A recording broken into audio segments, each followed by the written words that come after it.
மரியாதைக்குரிய ஐயா சீபா ஆதித்தனார் அவர்களின் திருவுருவ சிலைக்கு மாலை அணிவித்து பாரதிய ஜனதா கட்சியின் சார்பில் அண்ணன் கருநாகராஜன் மாவட்ட தலைவர்கள் உட்பட மாலை அணிவிப்பதில் பெருமை கொள்கிறோம். ஏனென்றால் காயாமொழியில் பிறந்து தமிழ் மொழியை உயர்த்தி பிடித்தவர் ஐயா சீபா ஆதித்தனார் அவர்கள். சட்டமன்றத்தில் முதலில் திருக்குறள் தமிழ் விளையாடியது என்றால் அதற்கு அவர் காரணம்.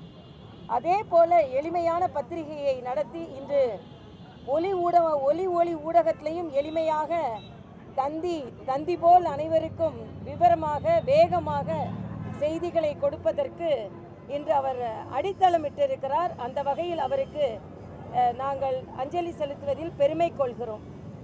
நமது தமிழ் மொழி யார் எந்த விதத்தில் தூக்கி பிடித்தாலும் அது பெருமைக்குரியது. அதே நேரத்தில் மற்ற மொழிகள் தமிழ் மொழியை எந்த விதத்திலும் பாதிப்படைய செய்ய முடியாது என்பதிலும் ஐயா போன்றவர்களெல்லாம் உறுதியாக இருந்தார்கள். அதனால் பாரதிய ஜனதா கட்சியின் சார்பில் அவருக்கு மரியாதை செய்வதில் நாங்கள் பெருமை கொள்கிறோம்.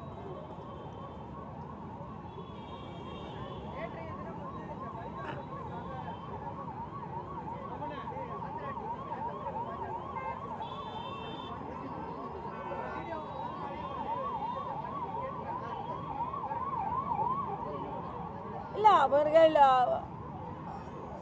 ஒரு சமூகத்தின் மனதை புண்படுத்தியது மட்டுமல்லாமல் அந்த லட்டு விவகாரம் இந்துக்களின் மரியாதைக்குரிய நமது அனைவரின் மனதையும் புண்படுத்தும்படி இருக்கும் பொழுது அதை கொச்சைப்படுத்தும் அளவிற்கு அதில் ஒரு வீடியோ வெளியிட்டது தவறு என்பதை சுட்டி காண்பிப்பதற்காகத்தான் அந்த புகார் கொடுக்கப்பட்டிருக்கிறது. அவர்கள் நீக்கிவிட்டாலும் கூட புண்பட்ட மனதை சார்ந்தவர்கள் நிச்சயமாக அதற்கு நியாயம் கிடைக்க வேண்டும் என்பதற்காக அதற்கு கொடுத்திருக்கிறார்கள்.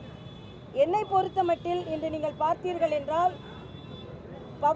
மரியாதைக்குரிய பவன் கல்யாண் அவர்களாக இருக்கட்டும், ஆந்திர பிரதேசத்தை சார்ந்தவர்கள் யாராக இருக்கட்டும், உணர்வு பூர்வமாக ஒரு தவறு நடந்தது என்றால் அந்த தவறை சுட்டி காண்பிப்பதற்கு அவர்கள் கடுமையான முயற்சி மேற்கொள்கிறார்கள்.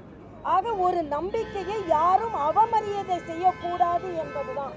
பிரகாஷ்ராஜ் போன்றவர்கள் சொல்கிறார்கள் இது ஏதோ ஒரு மாநில பிரச்சனையை பெரிதாக்குற. மாநில பிரச்சனை அல்ல.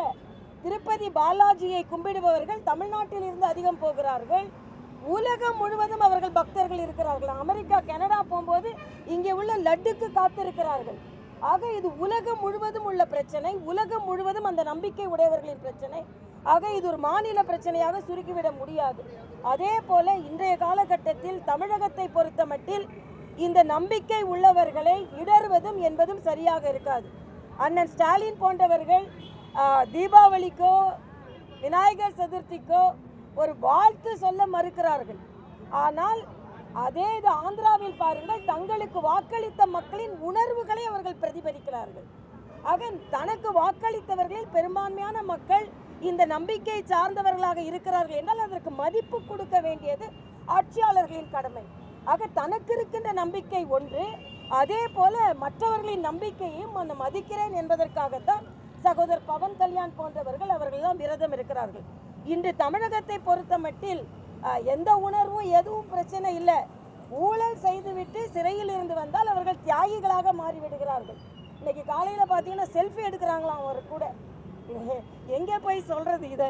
அதாவது ஜாமீன் தான் கிடைக்கப்பட்டிருக்கிறது, விடுதலை ஆனதை போல கொண்டாடி கொண்டிருக்கிறார்கள். எல்லாவற்றிற்கும் மேலே பொய் வழக்கில் இருந்து விடுதலை ஆவேன்னு சொல்றார்.